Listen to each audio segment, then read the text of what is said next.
Dopo lui, capogruppo per ultimo, Luca Zaia. Grazie, buonasera a tutti, grazie. Grazie. Sono io applaudire per la Pedemontana.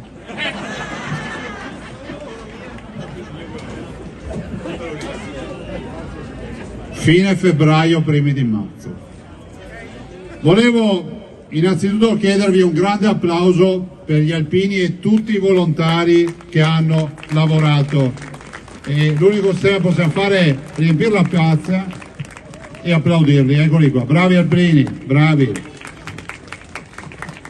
Dall'altro un ringraziamento a tutti voi, in particolar modo alle famiglie, alle mamme, ai papà, ai nonni, alle nonne che hanno portato i loro nipoti, i bambini, perché come si dice in Veneto, piuttosto che se perda una tradizione è meglio che se brucia un paese. Quindi grazie, perché anche stavolta Arcade l'abbiamo salvata. Grazie mille di essere qua. È un ritrovo che, se ci pensate, lo si fa senza inviti, senza pubblicità, perché questa è identità, no? È storia per noi.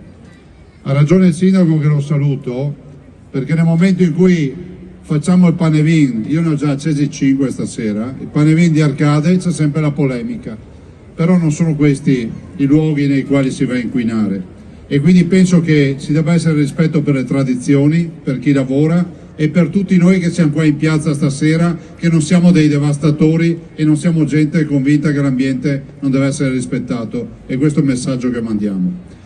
Chiudo facendovi gli auguri. Di solito si dice che sia un buon 2025, che si possano realizzare i sogni, i propri progetti. Io voglio aggiungerci una cosa particolare, che possa essere anche un anno della ritrovata salute per chi non ce l'ha. Facciamo un grande augurio per chi non ha la salute, per chi in questo momento è concentrato sulle sue cure. E poi un augurio che questo 2025, che vede ancora bambini, donne e uomini morire nei teatri di guerra come l'Ucraina, il Medio Oriente e altri 60 focolai di guerra nel mondo, sia il 2025 nel quale non si parli più di guerra ma di pace. Grazie e buon anno a tutti. Grazie al governatore del Veneto